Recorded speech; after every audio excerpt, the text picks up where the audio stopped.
we're going to try Folks! here. Don't be getting any ideas. What's showing? Okay. What's going on here? The bomb! We are professionals. We're Hey! There we go. Hey everyone. Nice to see. Well, I'm not seeing you, but No. glad you Can you see us? be here again. Can you see us? Can you hear us? We gotta watch the chat here to see if you can see us and hear us. Yeah. See Happy what's going on. Colorado is here. Green Acre Homestead's here. The Breeder Giant's here. Making Sawdust. Hogarth is here. Well, welcome home, Andrew. Thank you. Thanks for stopping by. Yeah. You Double hear Double Daves. Daves. Double Daves. What about Amanda's? Do you hear double Amanda's? Hi, Mom. Brother Dunn's here. Ah, that's okay, Brother Dunn. You can tune in tomorrow. There might be something in this that you want to check out, that's for sure. Do you still hear double Daves, Sam? What about double Amanda's? Is it just double Daves? Well, that wouldn't make sense. Okay, we'll just carry on. There's Doug and Wendy. They're tuning in. Nice. Huncheck Wilderness is here. Garrett. Nice. Yeah, we did get into some bows. That was nice. Just 2 days ago. 2 days ago. Mm-hmm. Nice one. Sean is surviving, Brendan. Don't worry. I'm not sure where he is right now, but he's surviving. He's probably up on top of the mountain out there or something. I don't know. Yeah. Okay. Well, you can never have too many days. Everything does seem to be okay. Okay. Whoa. Oh, look at that. Who's that? Who are you? Should we introduce? I am the mountain man. Yes. Mountain Man. You've seen the Mountain Man. This is our friend Sean. Yep. Hello, everybody. Came to help Dave. You'll have to speak up a little bit because you're kind of far from the mic there. Hello in internet land. Mm-hmm. So, we brought Sean back from Southern Ontario to help us out with some projects here. Yeah, I guess we could talk about this week's shenanigans. Or these 3 weeks of shenanigans. Yes, it has been a few weeks. It has been a bit. We've been crazy on the Wilderstead. Yes. So last 2 weeks ago, we didn't have a live stream because we were headed south. Dave on a fishing trip, and I went to learn how to ID fish. And it was a great course. I'm really happy I took it. And that light is really... It's your halo. If you It's my sit under halo. it properly, there you go. Well, now it's... Now it looks like it's daggering in my face. Yes. I learned how to ID fish. Well, not learned, but I brushed up on my skills. I did a really good job. I got high marks, which is great. Mm-hmm. And I visited some family. And then I came home to these guys doing some crazy stuff because they were here alone for 4 days. We wouldn't do crazy stuff, No, that's for sure. there'd be no video evidence of that either. No, there wouldn't. No. Lots of stuff. So then last week we didn't have a live stream, and we should have, but we were really busy. I had just gotten home the day before, and these two guys were just building everything possible. So Yeah, we got a ton of stuff built. It was pretty sweet. pretty tired, not ready for a live stream. Yeah. But we saved it all up to make a jam-packed, amazing season finale tonight. Yes. And we're glad you're all here. Mm-hmm. So we're going to, after this live stream, we're going to stop our regular Friday night live streams until September, October. We're not entirely sure when we'll start back up again, but over next fall, winter, and early spring, we will definitely be back. We will do some random ones over the summer, most definitely. Probably some fishing related ones, maybe actually like out on the water fishing here.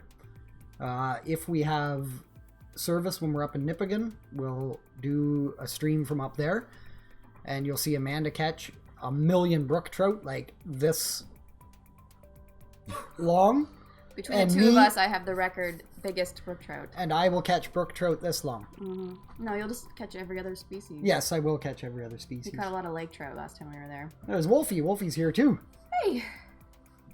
Awesome, and Larry's here. And our cat's doing some crazy stuff. Yeah, as usual. she Okay, wants some so wine. as far as crazy stuff goes, let's just smack right into it. Ooh, We have Before- some video evidence. Yes, we do have a little bit of video evidence. this is us behaving. No, well, this is just Oh. what's been going on the Wilderstead the last 3 weeks. Thanks, Brother Dunn. You have a good night. We're just about to roll what I thought you would get a kick out of, but you can always come back and check it out after. Hey, Whistling Dixie That's Farms. okay. So, let's just try this out. Okay, kids. We're going to try something here. Don't be getting any ideas. Okay? We are professionals. We're trained. We have done this before, haven't we? Yeah. We've done similar things. We've definitely done similar things. So, here we go.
So that happened. Let's just say you can tell a woman wasn't there. Yeah, right. You would have had 2 of those bombs going. Seriously. But that's just how you light your first big bonfire in Northern Ontario of the year. Mm-hmm. It took a little bit of preparation. Well, not really. I mean, me and Sean used to blow things up when we were younger. We were crazy kids. We grew up together in a small town called Chesley. So, yeah. It was all Sean's idea. I didn't want to do it at all. We were very responsible. Yes, we were. We kept way back from it. Yeah, I didn't hear about it till I saw the video.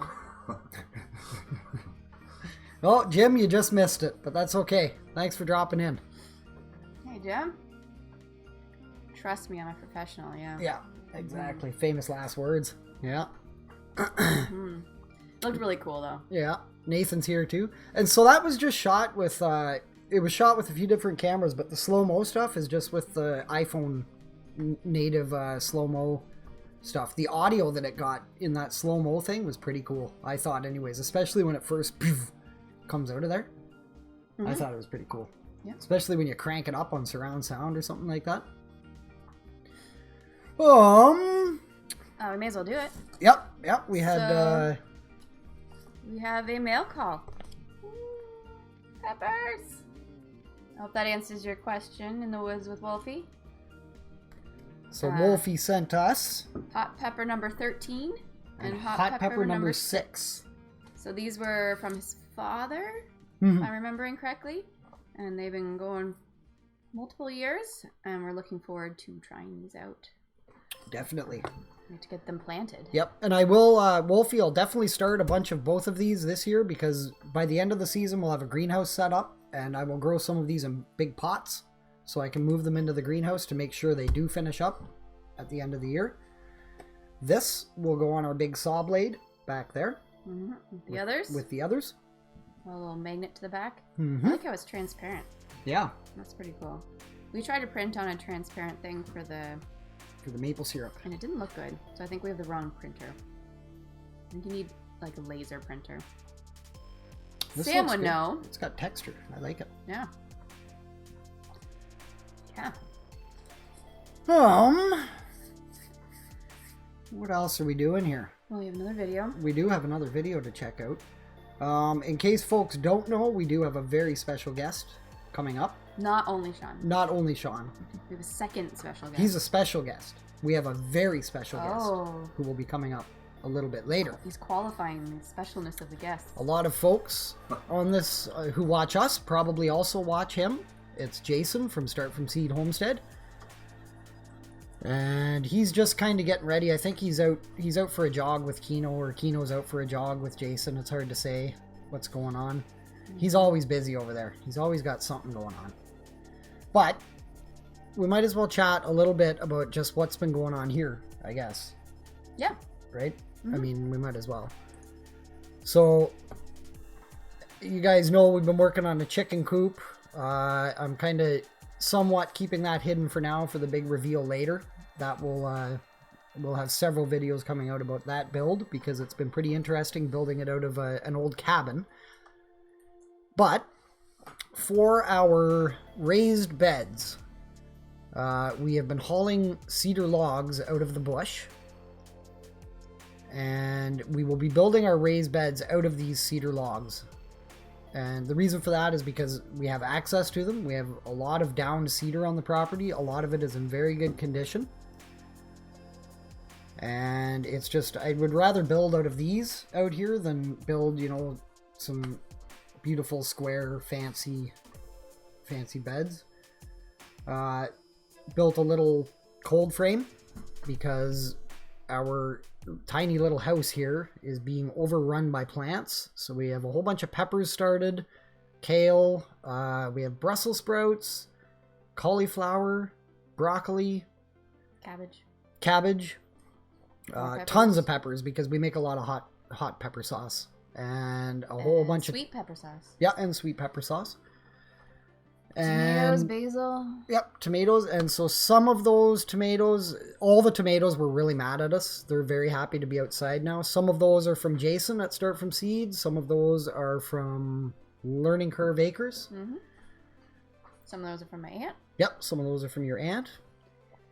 And also we put together a wood shed. And so this also is built entirely out of reclaimed materials.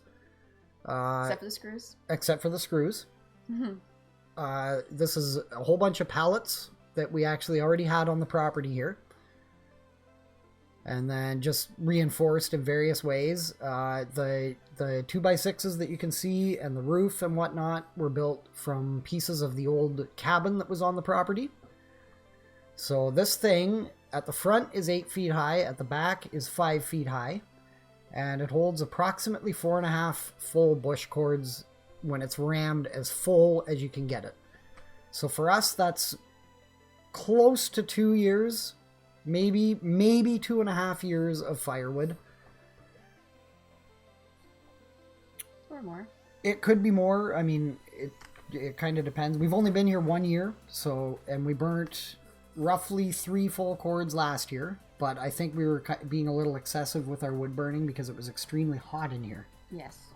So. It's always very hot in here. And then we separated out the wood we would like to keep outside. Oh, and we got chickens. Tell us about the chickens, Amanda. I'll tell you about the chickens. So these chickens are black sex-link. They're interesting. You breed 2 different, if I get this right, 2 different heritage breeds. And what you get out, you know the sex of based on the tail feathers, if I'm getting that right. So these ones are females, we know. We got them at 10 weeks old, so they should be laying in about 6 weeks. So now they'll be laying in about 5 weeks.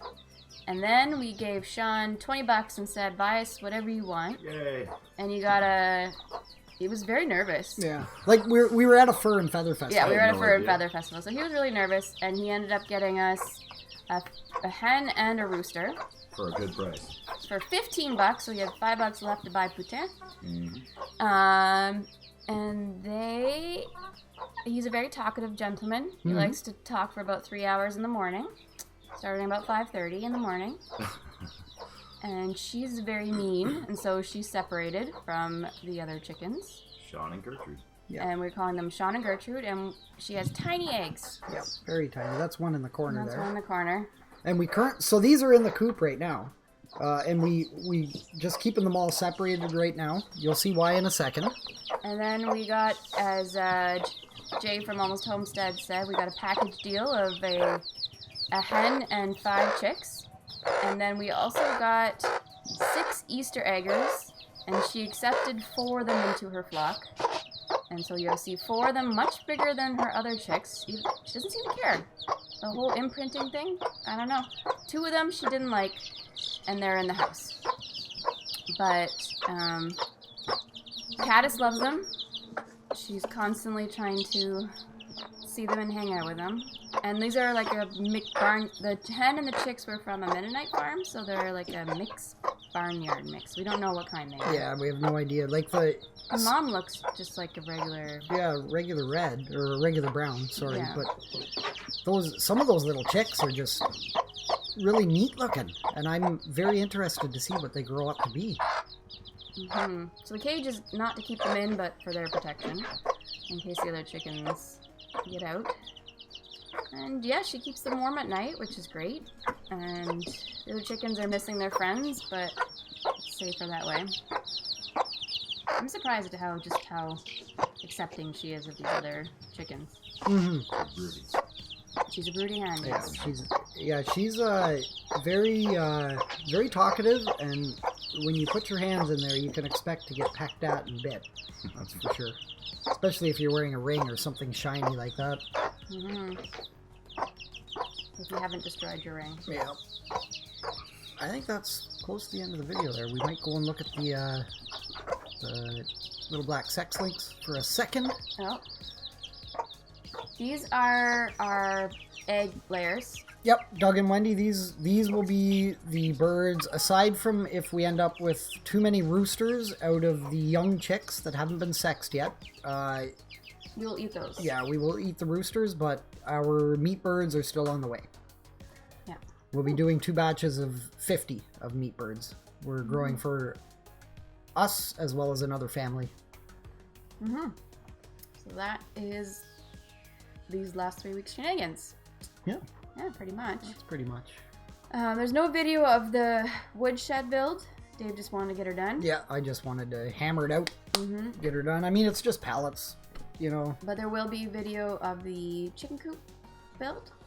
We're thinking of putting out a series of short videos all at once. Yep. And that should be fun. Make it easier for folks to watch as opposed to one big long video. Yeah. Another really cool thing that happened this week was a buddy of mine sent me a message from down the road here saying that his neighbor was getting rid of a whole bunch of lumber. Now, I don't have any pictures to show of this, but I basically ended up with a Home Depot size skid of 8-foot 2x4s and 2x3s. So, and with virtually nothing wrong with 90% of the lumber. Just age. Yeah, just the outer portions of the stack were aged, but everything inside the stack, beautiful wood. So more building in Dave's future. Yes, more building. Or my future. Or both of our future. Who knows what we'll build Possibly yet. Sean. Sean's leaving on Wednesday. So we'll see how much more work we can get him to do before he leaves. Yeah. Strong arms. Yeah. Much as it takes. Yeah. Oh, you get all the chicks. Yeah? So Jim says you're so handsome. I get all the chicks. Actually, well, yeah. I mean, he ended up with an old hen. So, yeah, you're right. Yeah, okay. So, I think, You want to talk about... yeah, there was one other thing, really cool thing that's happening. Prepsteader Bob and Mrs. B with the Self-Reliant Roadshow are currently down at Bobblehead Homestead. And I don't know if... I talked to Bob this morning and got a little update on what's been going on down there. And so they have Jeff's shed, cabin moved into place. They're starting to work on it. Tomorrow, Saturday, they're going to be starting a live stream. He wasn't sure what time. He kind of thought maybe around 10 or 11 in the morning. It'll start off on the Bobblehead channel, and it's going to switch over to the Self-Reliant Roadshow channel shortly after it begins. So what this is going to be is basically there's 20 volunteers going to help out with the build. they're going to do their best to finish the entire inside of Jeff's cabin. All in one day. Should be interesting. So if it's raining where you are tomorrow or anything like that, or you're just sitting inside, swing over to Bobblehead Homestead's channel. See about finding that live stream, and if you can't find it, maybe it's already shifted over to the Self-Reliant Roadshow channel. Something definitely worth checking out.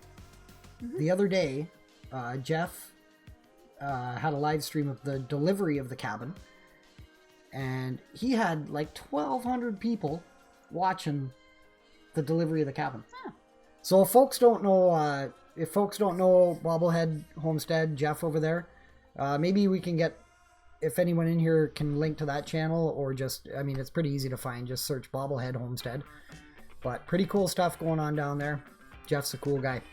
Dave's here. I didn't see that. Hi, Oak Knob. Oh, look at that. Hey, Dave. Davey. Getting started in homesteading's here as well. Welcome. Good evening. Oh, Paul's here too. Was he here before? Maybe Yes. I missed that. Okay. Yeah. Okay. So... Yes, I know, Paul. Don't worry. Okay. Here keeps dying. I think we are going to make a little shift here over to our very special guest for the night. And just while we make sure that we get things set up properly and nicely, I'm just going to roll something. Jason from Start From Seed lives a little bit southeast of us. A little bit. About 7 hours. That's a little bit. It's around the corner. It's like 30 hours to drive from one end of Ontario to the other. So 7 hours? That's not really that far. You mean like corner to corner? Yeah. Anyway, you look at it. Diagonally? Well, yeah. So, I'm going to pop on over to this. I'm going to make sure Jason's got his hair done and he's got his everything set up with all that stuff just to get rolling with him. So we'll see you guys in about 2 minutes and 53 seconds.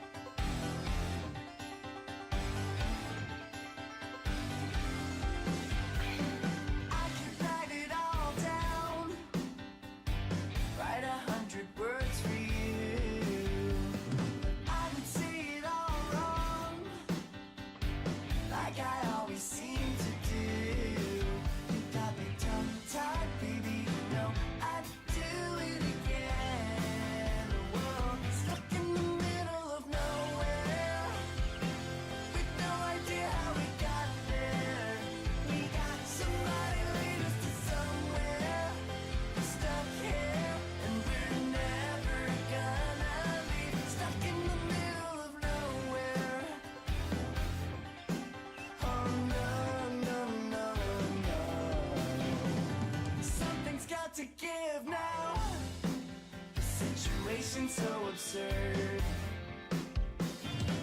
Everybody's freaking out. Different people all around the world. You got me tongue-tied, baby. You know I'd do it and I won't lie, baby. You know I'd do it again. Whoa, stuck in the middle of nowhere with no idea how we got there. We got somebody lead us to somewhere.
There we go.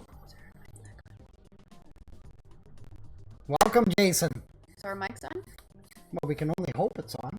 Okay. We can only hope it's on. How's everything going? Me and Jason, or Jason and I and Amanda, all suffer from Northern Ontario or from Ontario internet syndrome, or rural internet syndrome. Yes. So we'll just wait and see what's going on. For me, everything's coming in and looking all right. Kathy, that was Jason here's trailer for his channel, Start From Seed Homestead. Yep. It looks like I can see on here. It looks like stuff is working out all right.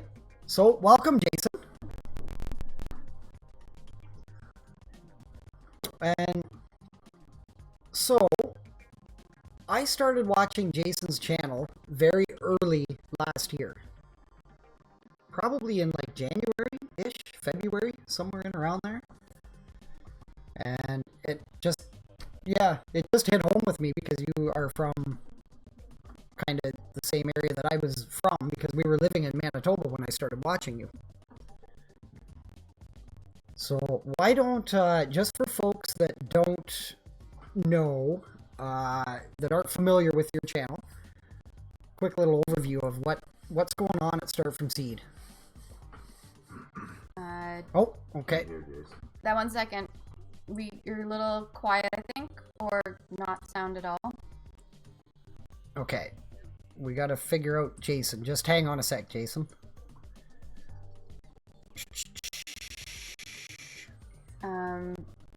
Jay says I'm getting stuttering type audio and no Jason. Yeah, it might just...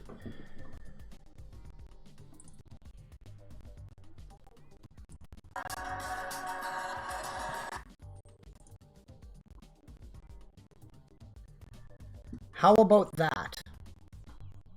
Is this changing anything? What's going on at Start From Seed? Oh, okay. Yeah, 1 second. You're a little... I'm not up to date here. Yeah. Can't hear Jason. Same here.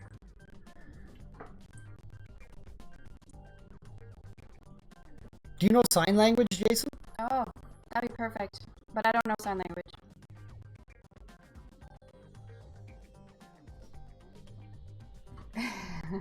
Okay. He knows Kino language. He knows his dog. Still the same. I know, I always break the interwebs.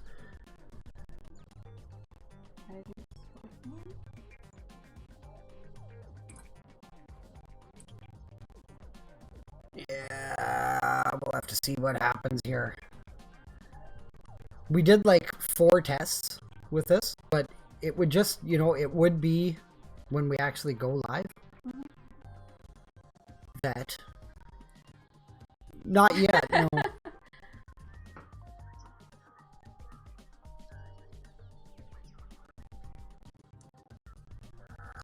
have to see what happens here.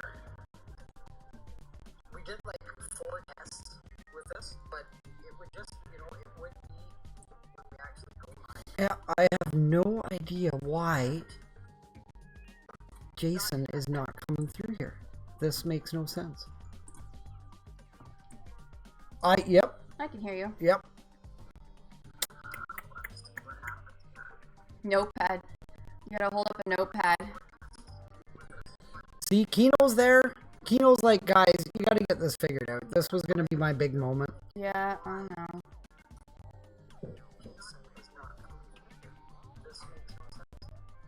Maybe just point out to some of the people that don't know, there's quite a bit of fine tuning that goes into these live streaming podcasts, right?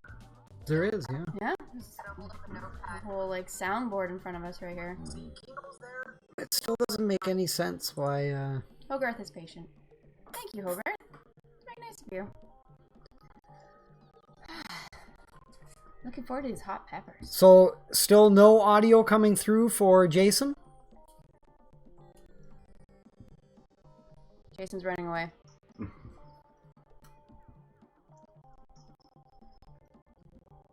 He's gonna write something. Oh, yeah, there we go. Can't see. Hi.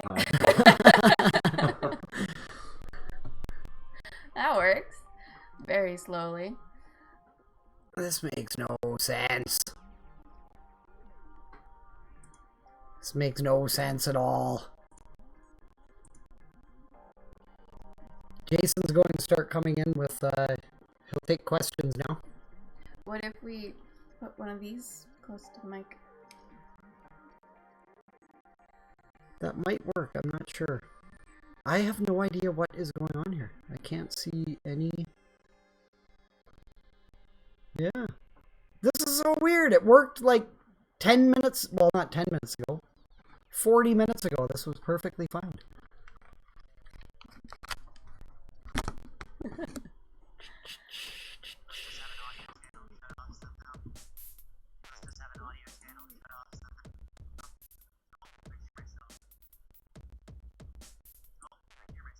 I hear you twice.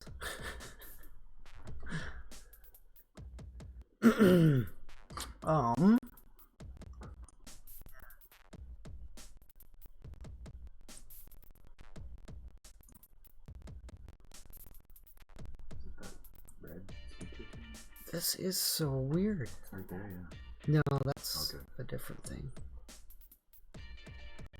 Now we're all breaking up too? Don't break up with us. Aw. Don't break up with us, bub. We just started. I'm just kidding. I blame it on Dick. Yeah, I don't know what is going on. Because I can hear Jason. I can see Jason. Yeah, Doug and Wendy, you got to be prepared for this. Yeah, I'm manufacturing it. I'm trying to put my headphones on there.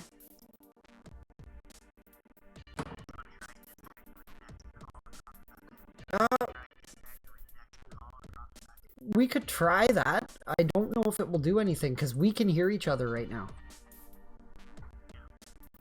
It's something with OBS. Which the latest OBS just updated like a few days ago. Sure, blame it on OBS. Oh, there's a note in here. I can try this.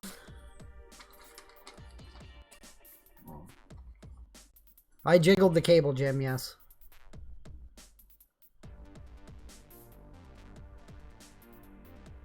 Yeah, I don't know. I do not know. This sucks. Call it technical difficulties. Yep. Got any jokes? You got any jokes, Jason? No.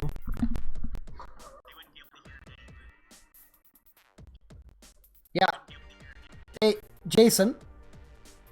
Oh, you're on your phone for this right now, aren't you?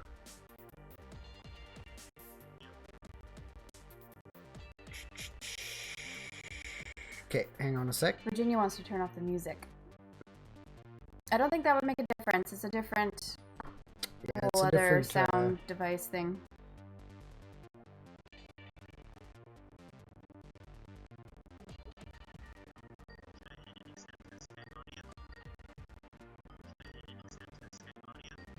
Yeah. Let's try it.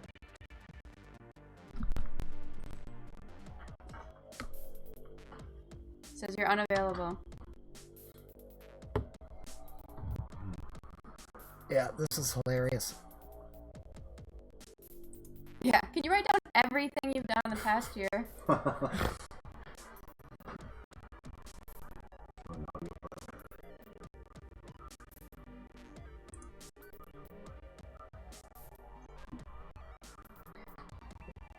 I suppose it's either this or getting hit by lightning in a live stream with Skype, with a Skype guest.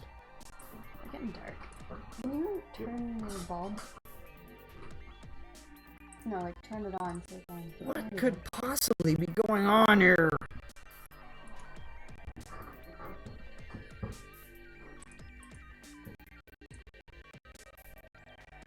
So, what else has been happening here? Well, Dave's trying to figure this out. Yeah. Chat with the chat for a bit. And Jason can do some sign What's language. been going on, Sean? Busy. Sean got a sunburn on his neck. Oh yeah, it was pretty good. Working pretty solid. There's a couple days here and there where, you know, some leisurely time and checking out all the surrounding areas and that kind of thing. Oh, we went fishing. Fishing, yeah. Caught some. Well, Dave caught a rainbow. Hello. He handed me the rods that don't work, Oh. so I didn't catch anything. The line, if you just put any pressure on the line, it just pulls out. That's like me blaming this on OBS. Yeah, it's like that, We isn't did it? end up with a delicious trout dinner. Yes, that was still really good. Couldn't find any wild leeks and ramps. They're not here yet. We've been looking though. Yeah, Jason can do a mime. We can do, what's that game called? Charades. Charades, yeah. Yeah.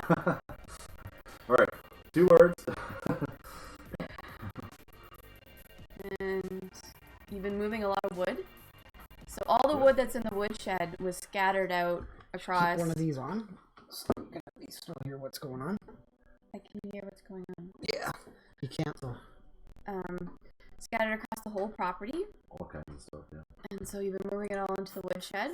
I was saying to you guys before, it'd be kind of cool to see like a time-lapse video of how much this place has changed, like since I've been here, let alone since you guys have been here, and to see all these different things happen. And Okay, Jason, yes.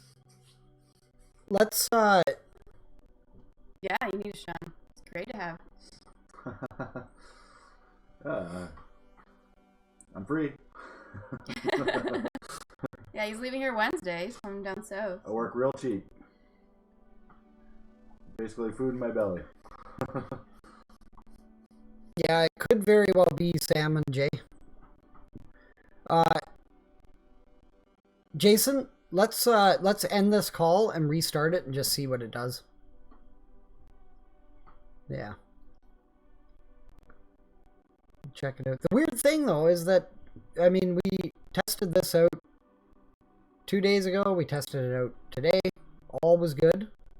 Streaming to YouTube. We tested it out on a private stream and it was fine. So I'm going to end this and I'll call you back. Everybody else stay here.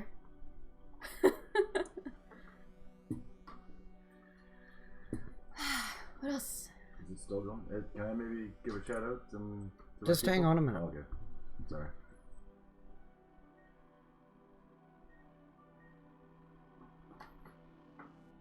Okay.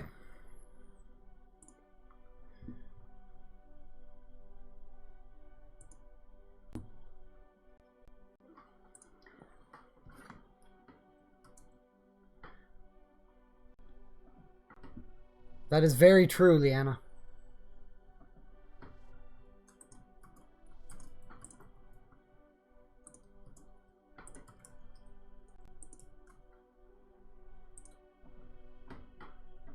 Okay.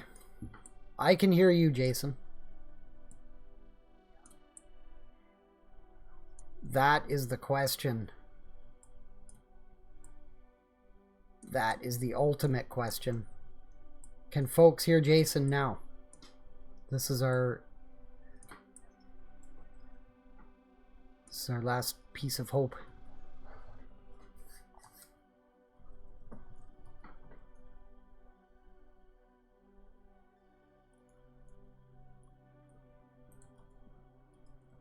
Nope. Just waiting to see if people are coming through here with... Nope. Oh, that's a different thing. No Jason still. Are we better though? Are we less choppy?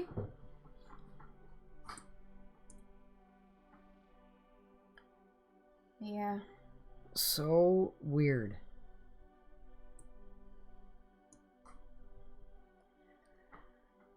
I made some more beer. Hold on. So What's the song? Well, I don't know. Bob and Andrew say they can hear you now. Oh, Okay, but even if Jason's frozen, can you hear him?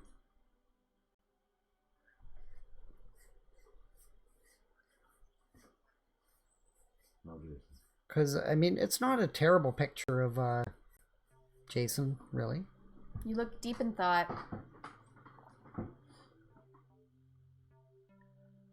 The Skype feed is still fine, but what's coming through on OBS? Okay, so, okay, no Jason. Okay. Oh. Man. Ah. C'est la vie. I really like red trilliums. My first red trillium I found, I didn't think it was actually a trillium. And I possibly picked it. Whoops. Not allowed to do that in Ontario because there are Red trilliums are not protected, only white. I've never seen a red trillium. they are our provincial flower. White trilliums are. White yes. trilliums, but they're the same flower. One's red. Okay, so for whatever reason, Jim ours says is he has fine. to say something for us to hear him, but he is saying things. Yeah, his he's- video was frozen. Yeah. No, but the weird thing is he can. This is all set up as it should be.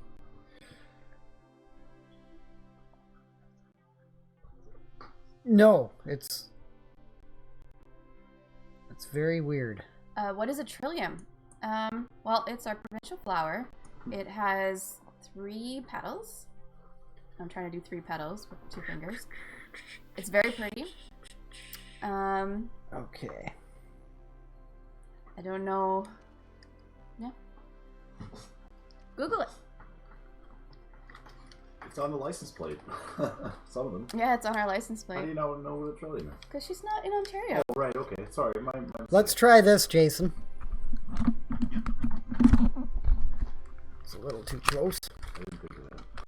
I thought that. I know. I just didn't want to go that route just yet. Say Okay. something. Yep. Can you put yours around your neck so we can hear? Possibly. Okay. So, Jason, Yes, sir. where do you live? In what country and in what province do you live? I'm in Eastern Ontario, in the great country of Canada, and particularly I live in Wilderstead Valley, which is about halfway between Ottawa and The Bonachère Valley. Yes, Just grew. and I'm on about 100 acres here. Me and my wife. How many acres do you have? So, I think practically 106, but I never remember the exact number. I just say 100. Keep talking to me, Sam. They are very pretty. And you keep talking to Jason. We're starting to get you coming through now. And,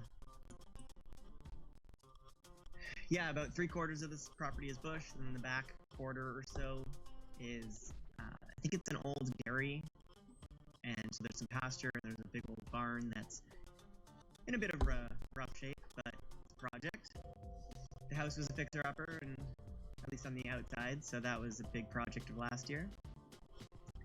This year, the big projects are getting the gardens going,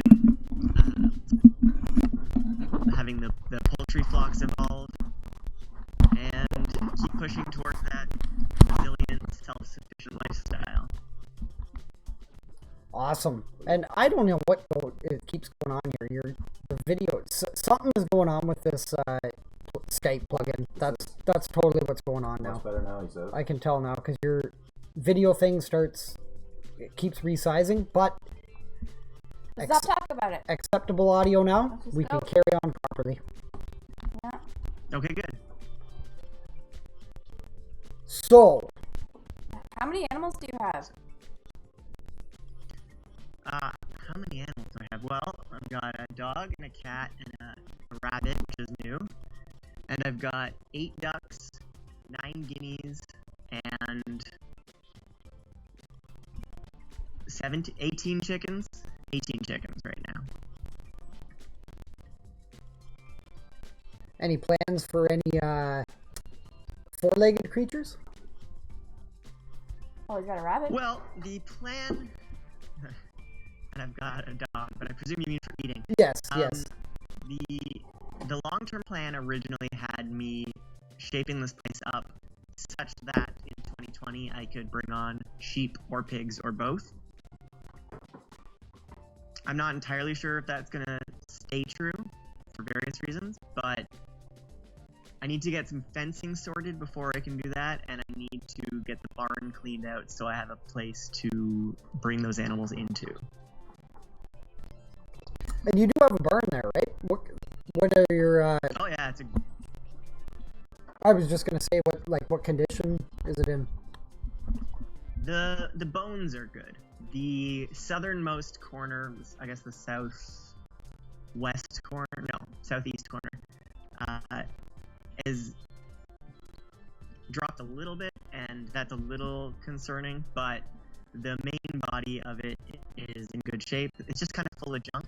It's got a couple loose boards, so I'd like to gut it and then rebuild stalls and stuff like that for my needs. The old stalls that are in there are like old milking stalls, I guess, old dairy stalls, but we're talking like probably not used since the 1950s. So there's a bit of work to do there. So what brought you to the place you're in now? In terms of homesteading or in terms of this property? Well, I guess both.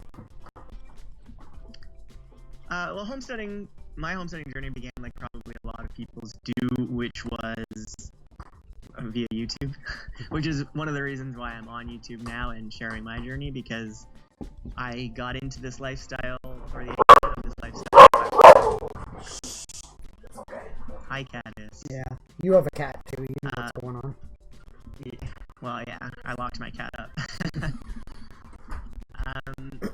Yeah, watching other people live this lifestyle on YouTube. So for me, it wasn't about food quality or return to nature.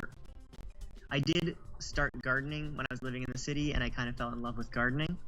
But for me, it was much more about the state of the world, and if I can potentially touch a nerve here for some people, climate change, and whether or not the food system would be secure in 5 years, 10 years, 20 years. And I wanted to have, food security, food independence. I started watching documentaries about CAFOs, so concentrated animal feeding operations, and other big agriculture in terms of land degradation or animal abuse, and I wanted to take control of my meat consumption. I wanted to grow food that was restorative agriculture instead of depleting the soil.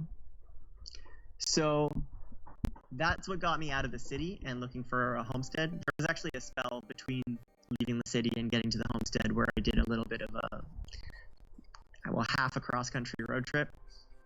And then I bought a puppy, who you may know, and yeah, he liked to throw up in a car. So instead of finishing the road trip with the puppy, we started looking for our homestead, and we found this place. I really liked the privacy this place has. I have a long, almost a kilometer long driveway from the road. So back here where the house is, there's basically no exposure to civilization. It's just what we have here. It's great for the dog. It's great for my animals. Not so great for predators, but we're working on that. Yeah, sounds, I mean, as you know, totally in line with why we're living the way that we do. Mm-hmm. But you guys have the off-grid thing going as well. Not at the moment, but you're working towards it. That's something I do need to build up on, explore, touch on. Right now, I'm leveraging the power of civilization, the power of the grid, to try and get this place as ship-shape as I can first, and then I will start exploring that side of the world. Mm-hmm. So Jim, who is from Southern Ontario, is asking how many acres you're on, Jason. Maybe you could give just over 100. Just over 100. But 75% bush, 25% buildings and pasture, and future gardens. And I'm hoping one of the reasons I want sheep and cattle might be better for this, but I'm a little afraid of doing cattle by myself.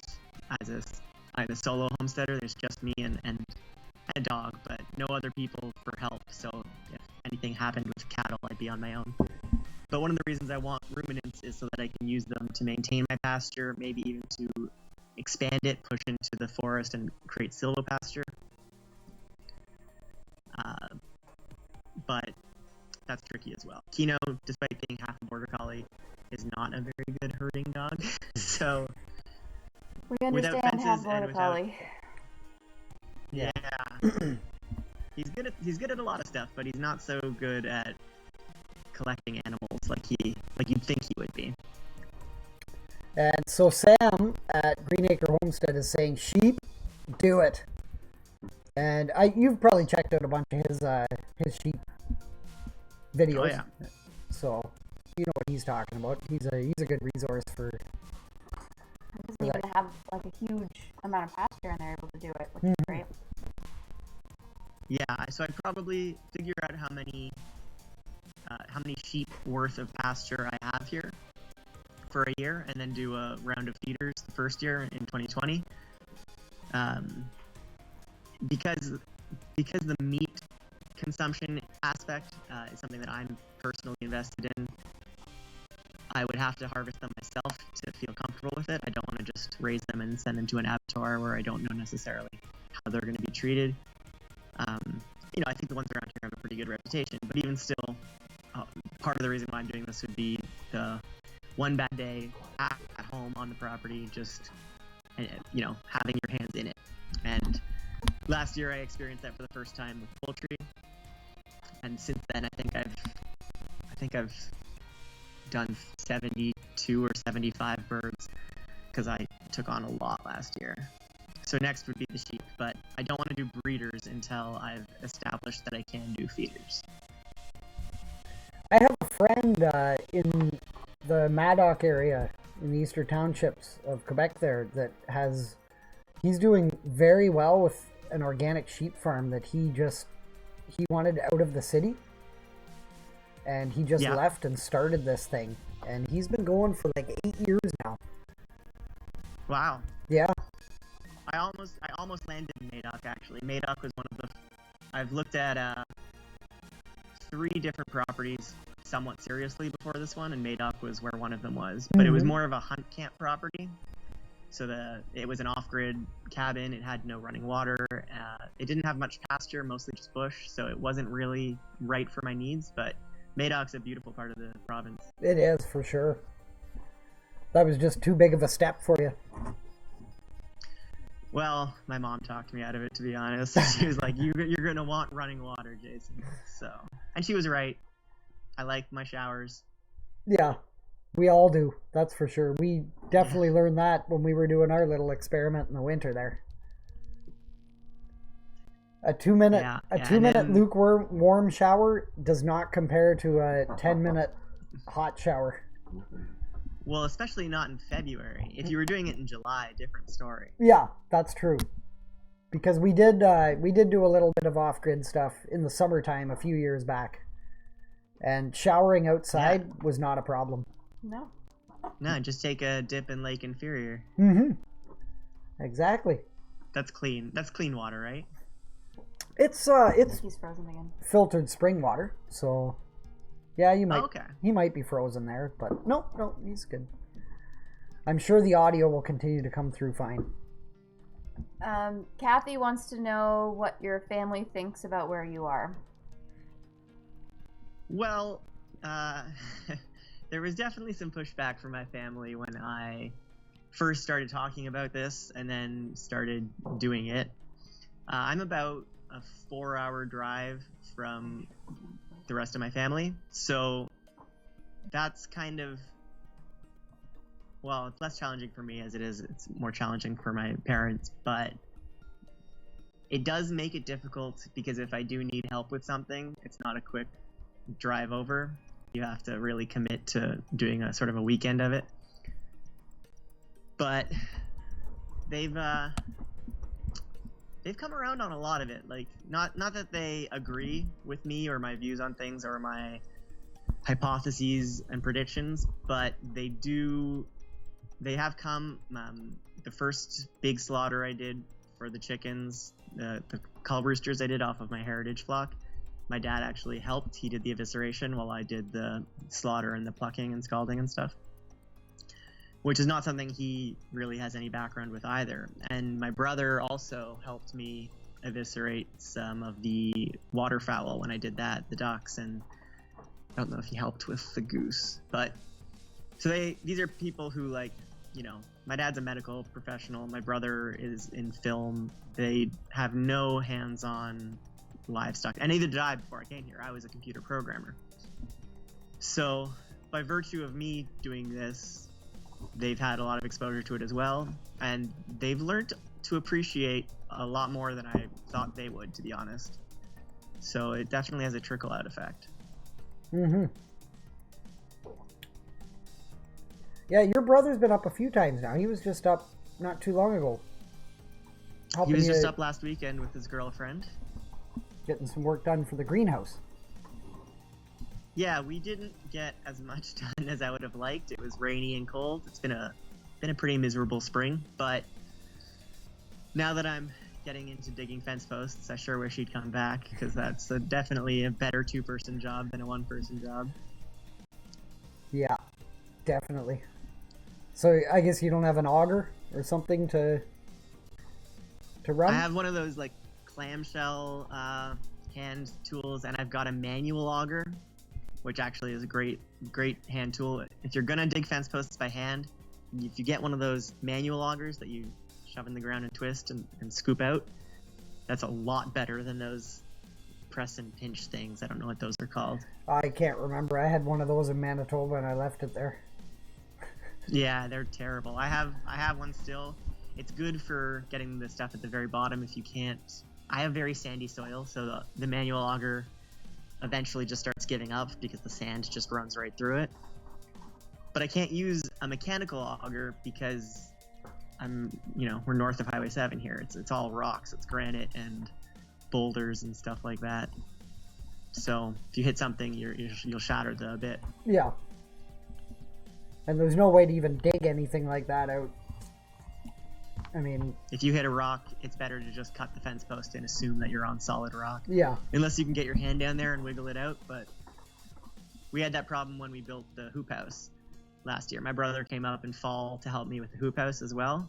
Probably wouldn't have got done as fast without him.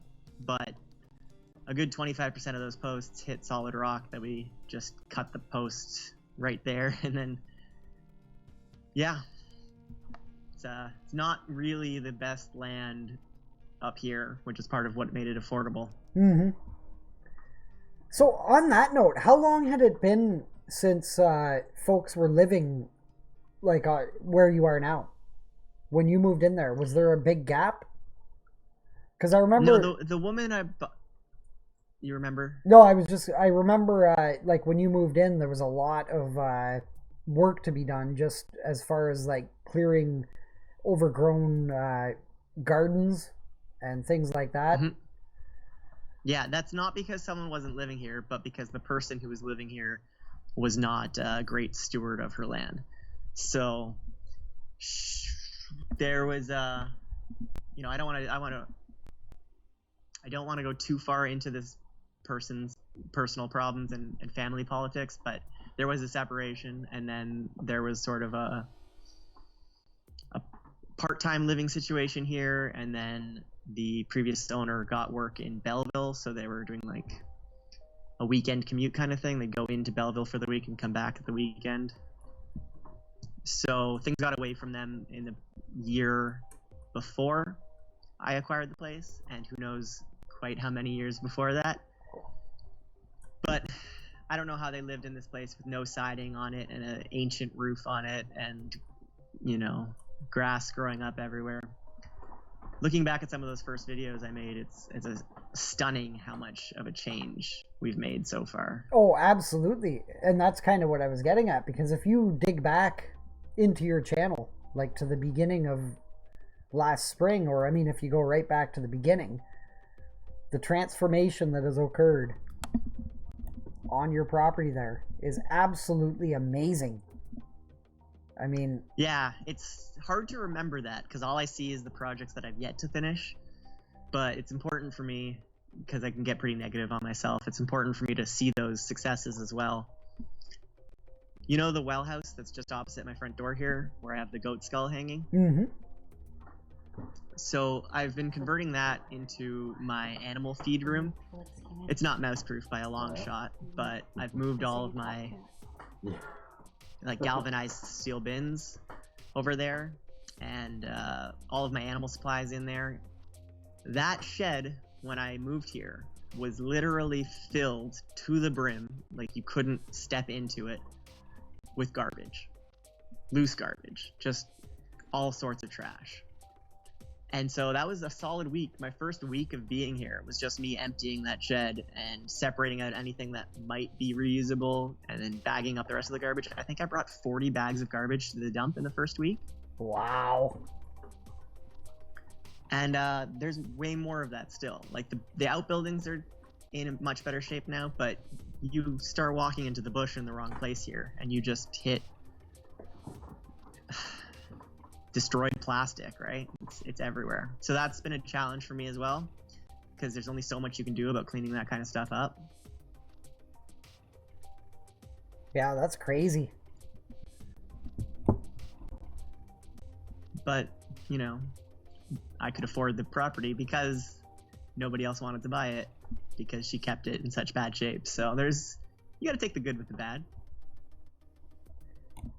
Yeah, and I mean, outside of just the general area at the house and whatnot, I mean, your property is beautiful. You've done a few walkabouts now just around the property, especially with the spring runoff on the stream there. He goes like this to hide the junk pile, though. Yeah, he does. You know, let's not look at that. Yeah. Well, that pile isn't the worst of it. That pile is it's all there, so I can just clean that up at some point, and I'd love to do that sooner rather than later, but there's always another project that takes precedence. It's the stuff that's like scattered in the bush that the grass has grown over and stuff like that, which is the problem. But You're right. There's plenty of beautiful natural features here. There's the seasonal creek. There's a stand of spruce, and there's a bunch of the property is red pine plantation. But there's a stand of spruce, and I think it was intentionally planted at some point. But like no light makes it through the canopy because the spruce is so dense. And the first year I was here was summer of 2017, or right after summer of 2017, which if you're in Ontario, you might remember that as a very, very wet summer. It rained all 2017. So the ground under that stand of spruce was just completely carpeted in green moss, and it was just stunning, just beautiful. And that's what sold me on this property. The first time I drove up, broke through those trees and into the clearing of the property, even though it needed work, you know, it was pretty close to picture perfect, right? In its own way. So there's a lot I would change and a lot I plan on changing, but there's a lot that it has that you just can't find in another piece of land. So that's what's keeping me here, at least. Yeah, and I mean, properties like what you have in the southern section of Ontario, you know, I kind of consider like south of Sudbury or North Bay and Ottawa still that area. It is property is not cheap down there, and finding nice properties like what you have, a nearly kilometer-long laneway to get into your place, like that's nearly unheard of. As far as what's on the market goes. The reason I'm 4 hours away from my folks isn't because I wanted to put 4 hours between us, but it's how far you have to get from the general Toronto area in order to get to a point where land becomes somewhat affordable. Mm-hmm.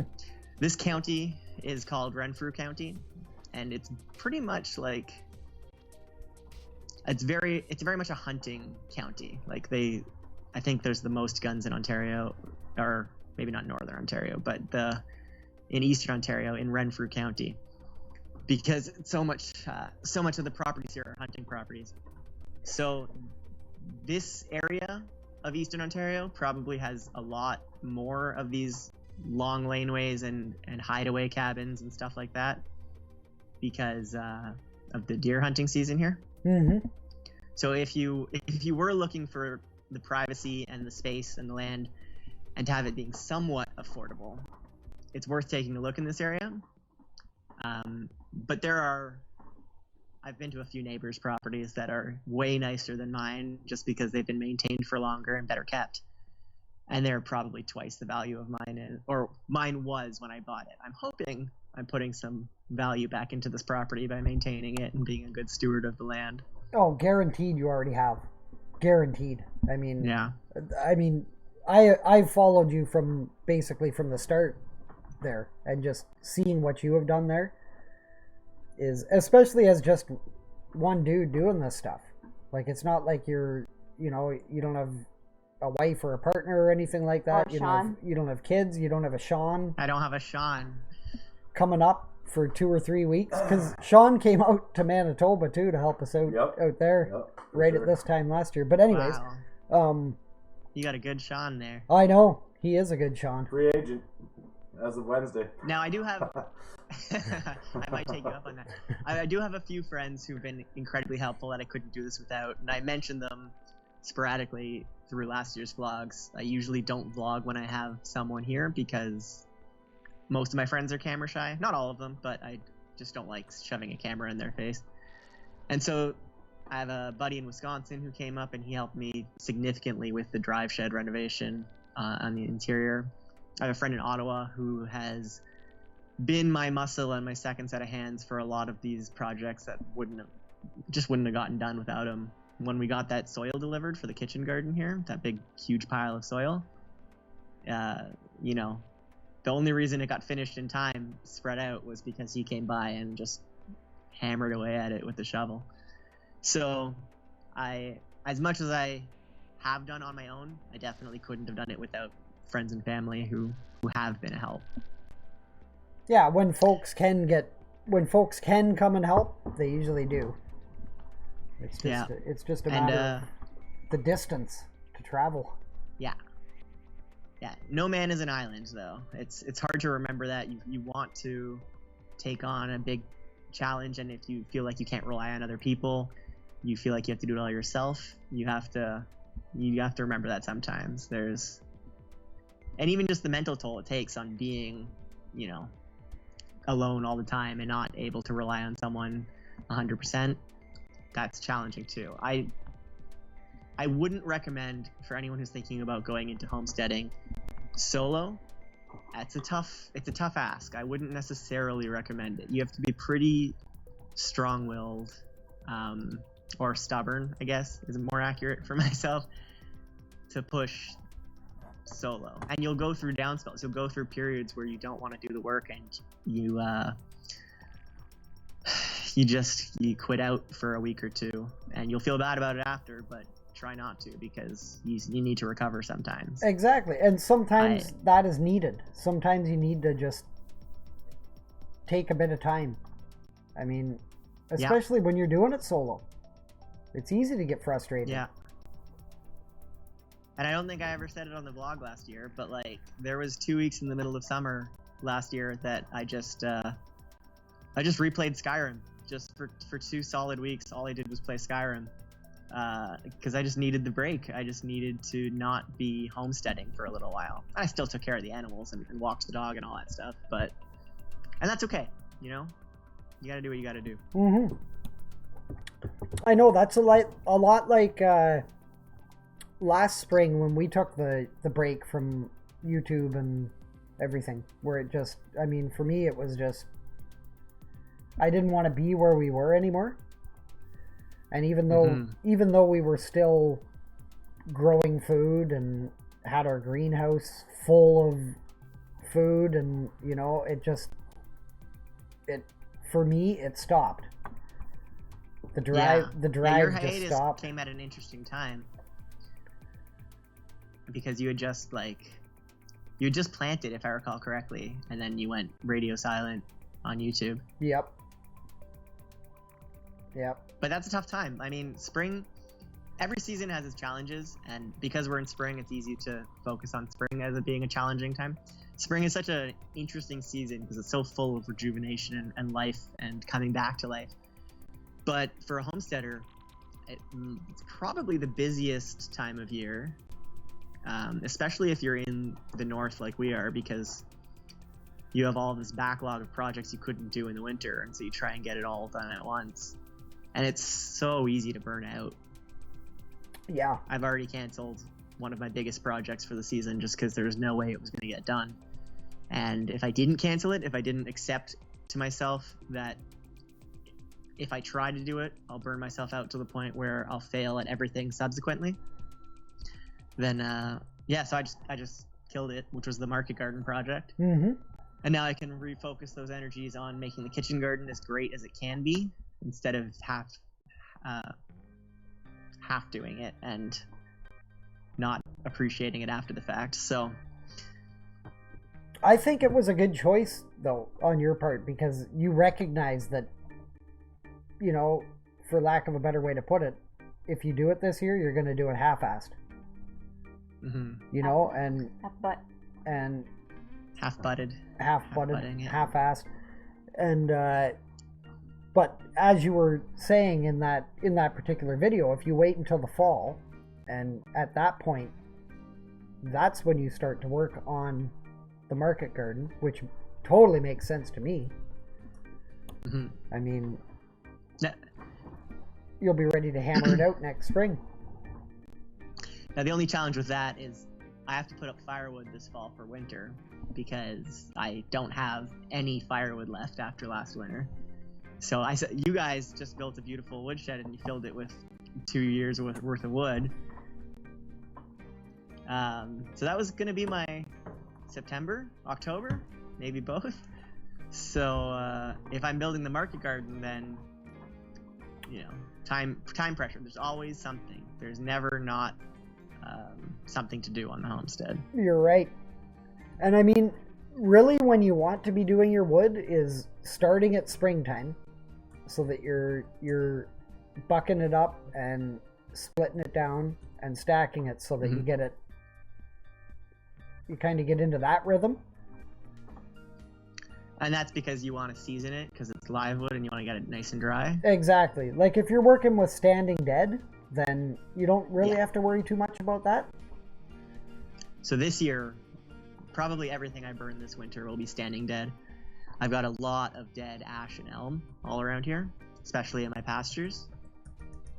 So fingers crossed that gets me through this winter, because I will take down probably, you might recall, I accidentally tapped a few ash trees that I thought were maples in the spring. I do recall and yeah, so I think I might cut those trees down because they made fun of me, and those will be seasoned for the next year until next winter 2020, and I'll use the dead wood this year.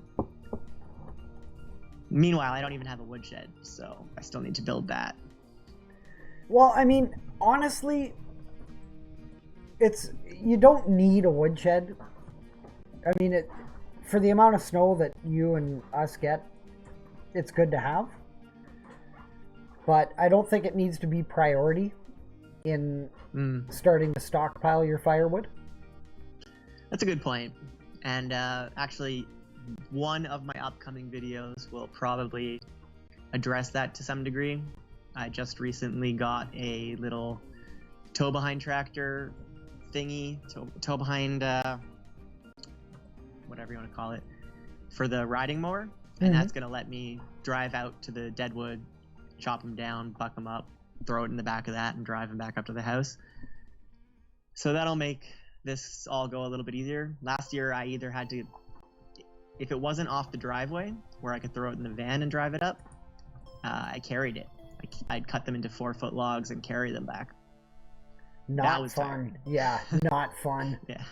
Because when we ran out of firewood out in Manitoba, like, whenever that was, 2 years ago, springtime, late winter, and we were out taking down standing dead and hauling it back in a sled. Oh man, it was about 10 hours out of every weekend, just so that so that we'd have enough wood to heat the house for the week, and then we'd do that every weekend. You'd feel like you accomplished so much afterwards, and then a week later you'd be out of wood again. Yep.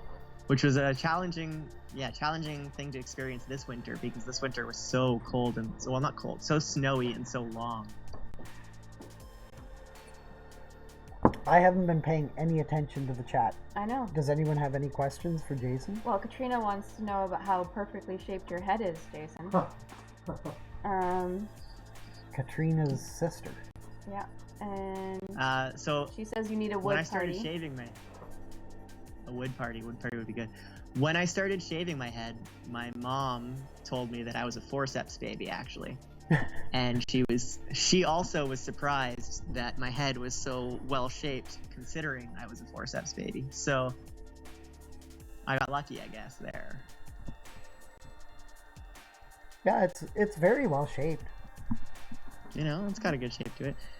Symmetrical. For Yeah, and she says you need a wood Yeah, party. if- I've never heard of those, but those sound like Wood- fun. A wood party? Everybody gets together and helps you get firewood. Oh. Like a barn raising, well, but with wood. so I have made one friend out here, and we did talk about doing a firewood exchange kind of thing. Like I go to his place for a day and help him, and he comes to my place and help for a day. It just hasn't happened yet because, you know, people get busy. People are always busy. Yeah, that's the same problem out here. We meet all kinds of people, or, well, we did meet all kinds of people in the winter when, you know, all you can do is meet people and have a few beers or whatever. But now it's springtime and everyone's just work, get your stuff done. Mm-hmm. Wait till July when it's too hot to do anything. Well, that's the thing I was gonna say. Like in July, it'll probably be free, but who wants to cut firewood in July? Yeah, no one. I do not have a But sister. I probably will. I if I'm have a being brother honest. named Jason. That would be awkward. Oh, you're responding? Jim wants to know if I have a sister for Jason. Yeah, a brother named Jason, though. I do. He's a pretty cool dude. He's going up to the Northwest Territories to teach high school. Yeah. Oh wow, that's Yeah. a big move. Quite an adventure. A lot of people are talking about being old and broke. And Solon said he wins the race. We're on a little Yep. tangent over here. Yeah, you guys are you're chatting up a storm there. I don't Mhm. even know what's going on over there. Neither me nor Jason are old yet, or broke or anything. Well, I might be broke, but You're broken. yeah. At the rate that I'm spending, I'm going to be broke if I'm not careful. Yeah. And I'm starting to feel older. I know anyone who's like over 40 or 50 is laughing when I say that, but you know, I turned 33 this year, and every year since 30 has felt worse. So maybe it's because I'm throwing my body into more physical labor each year than I did the year before, but it's getting harder to stay healthy. Are you sure healthy is the right word, or is maybe fit, or Yeah, uninjured. yes, there we go. Yeah. Because You know, if if I was still 29, chucking logs on my back and walking them up to the house would have just been fun. And now, 4 years later, it's like a few weeks of that and I'm just wrecked. Yeah. So, No, I know what you mean. It's the physical labor that is the thing. I think it's that we need to do it that makes it so much harder, because, you know, if you're in your 20s and you're just hitting the gym to stay fit, you can take 3 days off if you hurt yourself or don't feel well. But a lot of the work out here has to get done, period. And that doesn't leave you a lot of time to recover from an injury or something like that. So it's hard to take care of yourself sometimes. And that's a priority of mine for this year. I'm trying to get my fitness level back up so that I don't hurt myself as much. But it's a fine balance there. Definitely. Part of it is just making the systems do more of the work for you. So moving the animal feed to the well shed, whereas before I had it in the drive shed, or the garage. I don't know if it's actually called a drive shed, but I think on my listing when I bought the place, they called it a drive shed, and I've called it a drive shed since. But basically the 3-port outbuilding that I have down there, I was keeping all my animal feed in there. Meanwhile, the animals are on the opposite side of the house. So by moving the feed closer to where I kept the animals, it like halves the work. And it sounds obvious, but you get into a pattern of doing something, and even if it's not efficient, it's just the way you do it. So making those things efficient, carrying the water less distance, carrying the food less distance, needing to move the food once instead of twice, those things make a huge difference in keeping yourself healthy. Mm-hmm. They definitely do. I mean, even just, to me, maintaining a consistent waking up and going to bed and being consistent in that is very helpful in feeling healthy or feeling fit. Yeah, and I was really bad about that this winter. I don't know how you fared this winter, but I just kept staying up later and sleeping in later because, you'd wake up and there'd be another 3 feet of snow outside. You just didn't want to tackle it, right? So spring has been good for that. Spring has been fixing my sleep schedule. I'm usually going to bed probably by 10:30 and waking up at 6:30 or 7:30. So my bedroom in this house is on the north face, so I don't get early morning sun, which is what I would prefer. So the upstairs is a reno job, but one of these days I want to move into one of the upstairs east-facing bedrooms so that as soon as the sun rises, it, shines in your face and forces you out of bed. Yeah, ours, we're on the east side of the house here is where our bedroom is, so boom, sun's shining straight in. So the problem that we're having tonight is totally with this Skype plugin for OBS. When you watch, You're still fussing with that? Yeah, it's only your video right now that I'm fussing back with, but when you rewatch this, you'll see what's going on. So okay, yeah, I don't know what is going on. First time it's done, like it jumps from proper sized video to like it just explodes into all I can see is your nostril for a second until I fix it. Well, sorry that's not working out. It's a bummer. Yeah, you know how it is. You've seen enough of these live streams.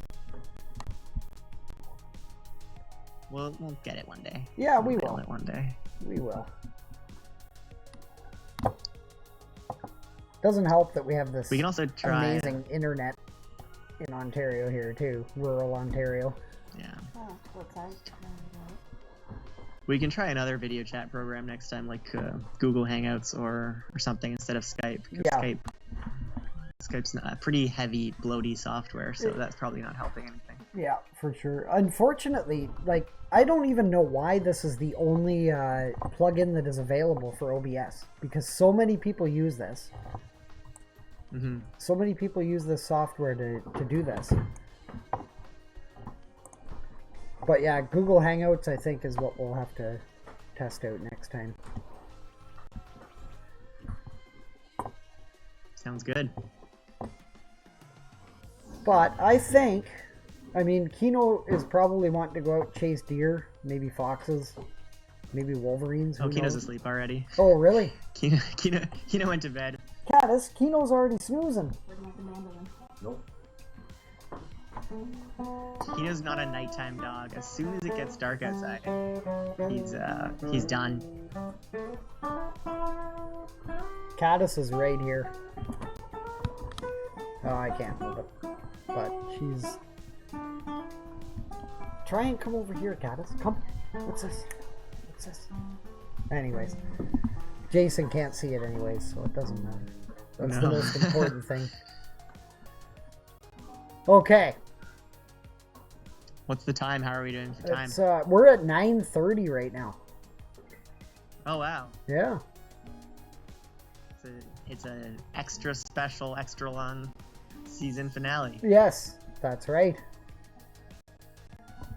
So I think what we'll do, Okay. just because this has been such a oh, and now your video is starting to work properly. I imagine your audio will start to work properly too. One hopes. Yeah. But for folks that are still hanging out, swing by Jason's channel. Check out a few videos. I mean, if you're... A lot of the homestead channels on YouTube are south of us, way south. They don't even get winter. They think they get winter, but they don't get winter. They get this period of time. Some of those channels complaining like, oh, it's freezing at night, but then it warms back up to like 50 degrees Fahrenheit during the day.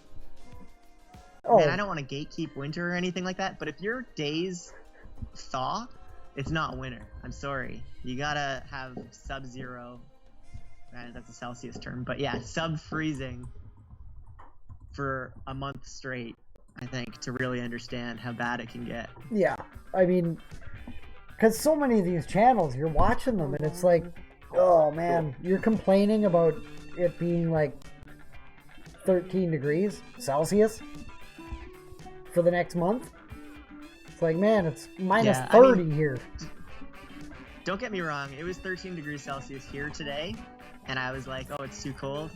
But I mean, it's spring. Spring, I expect, like, I want it to be warm. It's not because it's actually cold. It's because 6 months of winter has kind of taken up all of my cold resistance. I'm starting to finally get a tan again, and as soon as I get a bit of a tan back, I can't handle any cold, which is the Canadian dilemma. Yeah, it is. That is very true. Very true. Well, I wanted to say that I kind of changed up how I'm doing my videos for this year. I'm in now what I'm calling the second season of Start From Seed, and I'm trying to put a little bit more thought and care into my videos and my editing. And so far, I've got a few that I'm pretty happy with. I'm really happy with the rabbit hutch video, I think, that I posted last week, and the chickshaw build video I'm pretty happy with. So if anyone's new to the channel, you're more than welcome to watch the old content. I do want to warn you that the first section, last winter's content, still finding my feet, still finding my voice. They're not so great. And then I get into the rebranded channel content where I'm a little bit happier with it. But it's this year's stuff I'm really making an effort. So I hope you enjoy that. And I'm always open to feedback.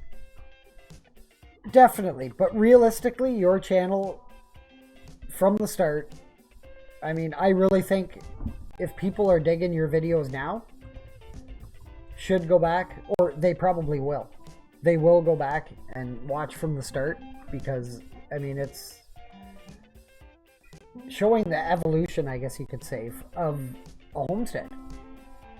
I mean, yeah, and I'd love to do a comparison when I feel like I've gotten this place kind of where I want it.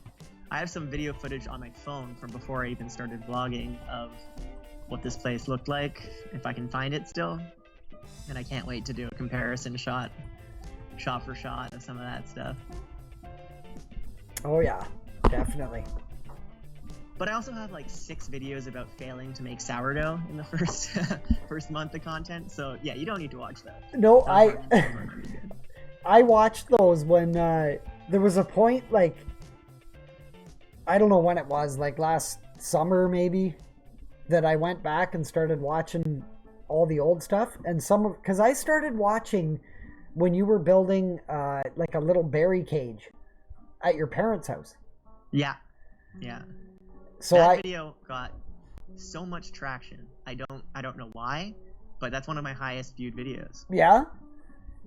But yeah. So from that point, I watched every video that you would put up, but then you stopped putting stuff up for a little while. There was a chunk of time there, so I went back. That was probably when I was playing Skyrim. It probably was, now that you've said that. Yeah.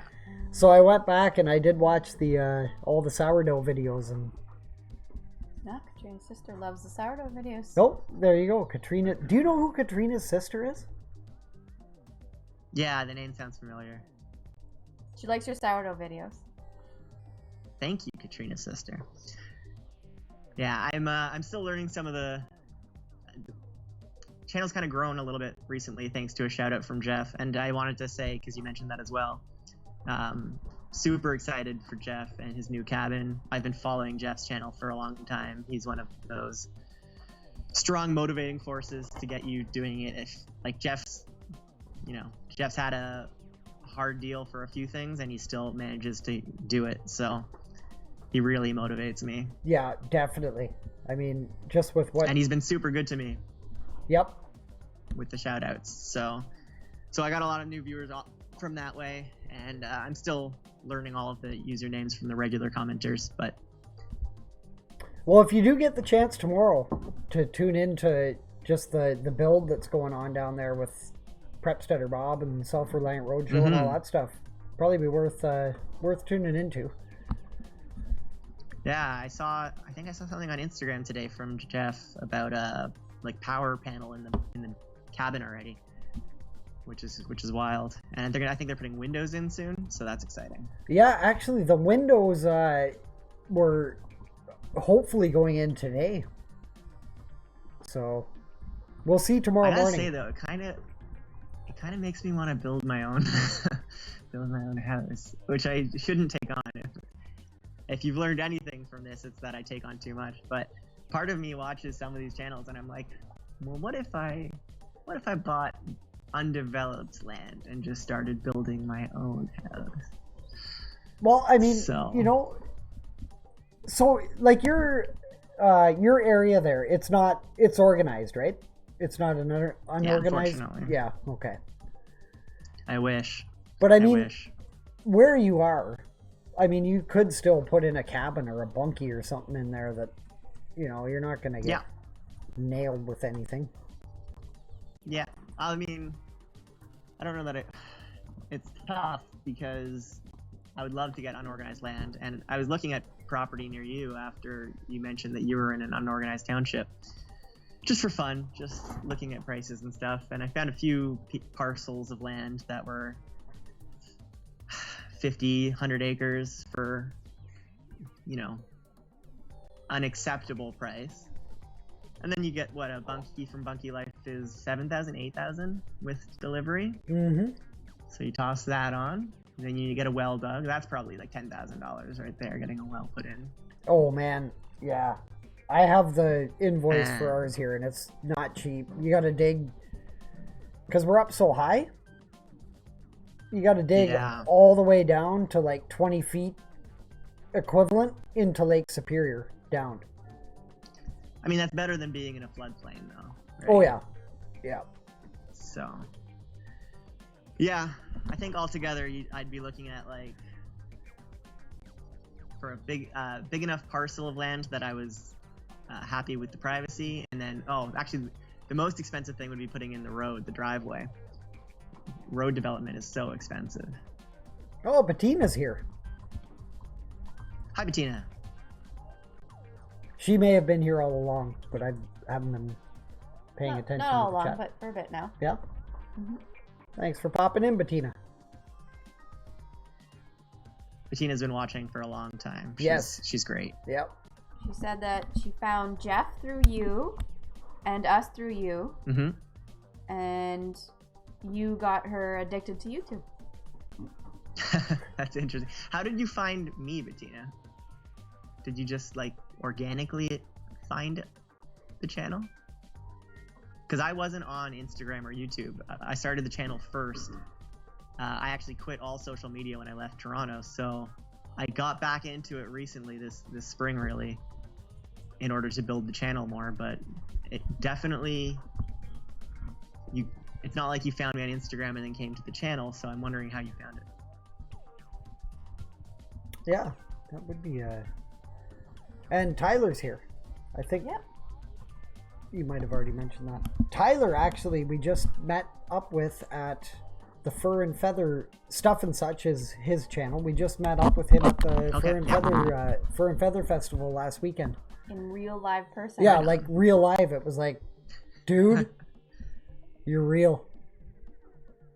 Well, you guys said you were thinking about driving through this way at some point, right? Yes, in August, like first late July, first weekend of August, we will be coming through, and we will most likely knock on your door as long as you're home. Oh yeah, I'm here. I'm always here. Because we're headed out. We have a family reunion that we do every year out in New Brunswick. Every 3 years. Every 3 years. Sorry. And That's so cool. you'll be right on our trip through there. So that'll be awesome. You thinking about stopping on your way or on your way back? Well, possibly both. We'll stop on the way, and then Yeah, that's fine. And then you can decide on the way back. You can be like, no, you guys aren't staying here again. Well, I have friends in Montreal as well, so we gotta spread the love. Everybody wants to see Dave. He's such a social guy. No one wants to see me. Yeah. Well, I asked because if you're on your way back, I've got I think I have 16 eggs under one of my ducks right now, and I don't need that many ducklings this year. So you might get a few living gifts if you want them for your way back. Lake Inferior needs ducks. Yeah. Yeah, they'll poop it up real quick. Yep. We had a pair of mallards start hanging out here until they figured out Caddis lived here. Yeah, I had a few mallards in my seasonal creek this spring as well, which is always nice to see. Except I worry a little bit about like coccidosis and stuff like that, but my birds never make it down that far usually. So, speaking of duck poop, so you know how bad broody hen gets when they get off the nest and they let it all out? Yep. Broody ducks. That is bad stuff. Ugh, I can imagine. She's a really good mama so far. Like, I don't know, we'll see what happens when she hatches, but she pancakes on that nest almost 24 hours a day. She gets up for breakfast and just makes a huge mess of the place. So I have the hose out and I spray it away. Yeah, the hen that is in the cage in the coop here right now, when she gets up to deal with her business, you don't want to be in the coop when she does that. Yeah, that's the beauty of childbirth. Not fun. Tyler, we ended up getting 17 chickens. Yeah, we got the 5 chicks with the hen, 6 Easter eggers, 3 black sex link, and then 2. What were they called, Sean? The ones you got? Cochins. Bantam coachins. Bantam Cochin, that's it. Yeah, bantam cochins. And then we have tiny So- eggs. Are you guys going to do any egg selling or anything like that? We will. It'll be we're probably looking at like mid-August before we're really pumping out eggs. I mean, I don't really eat eggs a lot. I'm not really an egg person. I love them. Amanda will eat an egg every day. Mm-hmm. But I'll eat Well, I the used small to eat- eggs, and then we'll I used sell to the eat big 4 eggs. eggs a day minimum. wow. And especially when I was working out very aggressively, because in my late 20s I was a gym rat basically, and I was eating at least 4, if not 8 or 12 a day kind of thing. So now here I am with all the eggs I can eat, and it's just like when they come in every day, you're just like, oh, I don't want any more eggs. Yeah. And then they just So start much you can piling do up. with them, I know what you mean. And now I just have piles and piles of them that I'm trying to start selling, but I'm not really good at getting out there and integrating with the community and meeting folk and spreading the word that I have them for sale. So Yeah. that's my task this year. Neither am I. I'm not very good at the socializing. But if you can do it, if you can get a market for the eggs, then they can start paying for their own feed, and that's a big win. So long as there's a society in which to trade goods for money and then money for other goods and services.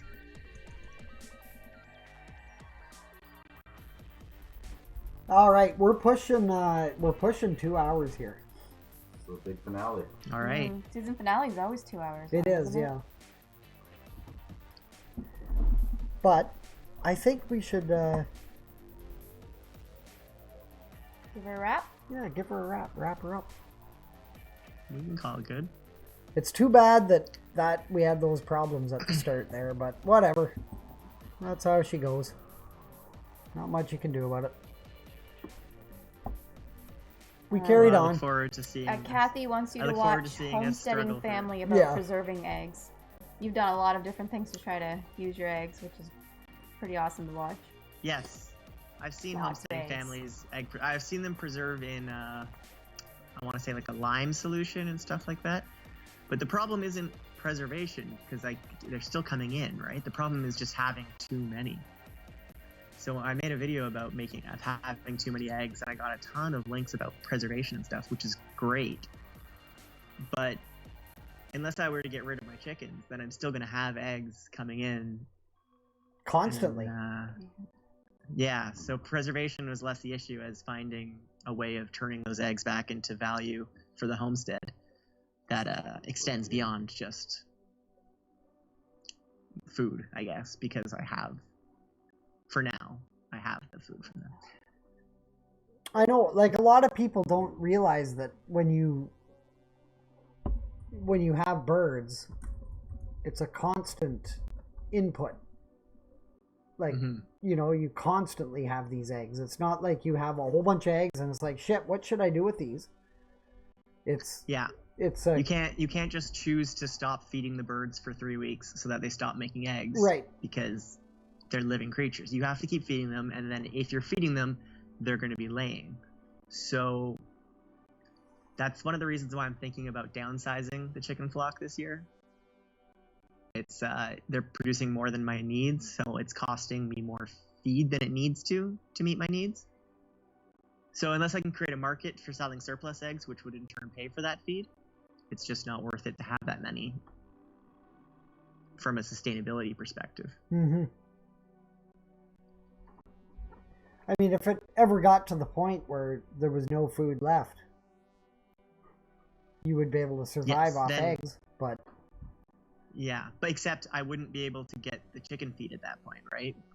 If it got to the point where there was no other food, then how am I feeding the chickens? So that's something I've been wrestling with a lot lately because I am trying to do this from a sustainable and resilient standpoint as much as possible. And that's one of the reasons I want to explore plant protein more this year, growing pulse crops like chickpeas, dry beans. I want to try growing some soy and stuff like that. And that's what the market garden was supposed to be a big component of, was being able to sort of row crop some of these heavily yielding sources of plant protein. So we'll figure it out. I'm going to stick them in wherever I can in the kitchen garden, and I'm going to do a lot of intercropping in the food forest this year, so we'll see how that works. But fortunately, dried beans last more than a year, so I'll be able to plant them next spring if I get the the market garden built this fall.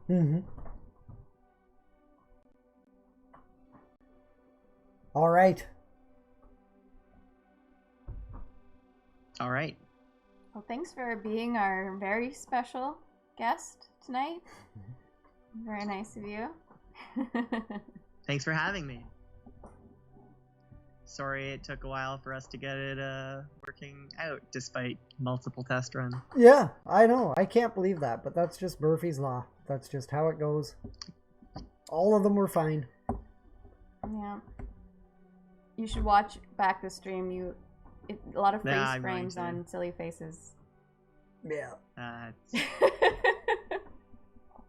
There's a good chance I'll just remove this one so that we don't have to have everyone suffer through all of this. Well, people don't have to suffer through it. Why would you remove it? Oh. Well, we'll see, because there's... Anyways. I get that. I get Yeah. that you might remove it. Yeah, it's mainly just that you will see it's currently you're frozen in a very awkward position right now. Yeah. It shows the shape of his head. Yes, it does. Cool meeting you. Yeah. Yeah, and everybody, Sean, our musician of the night. Yes. Yay.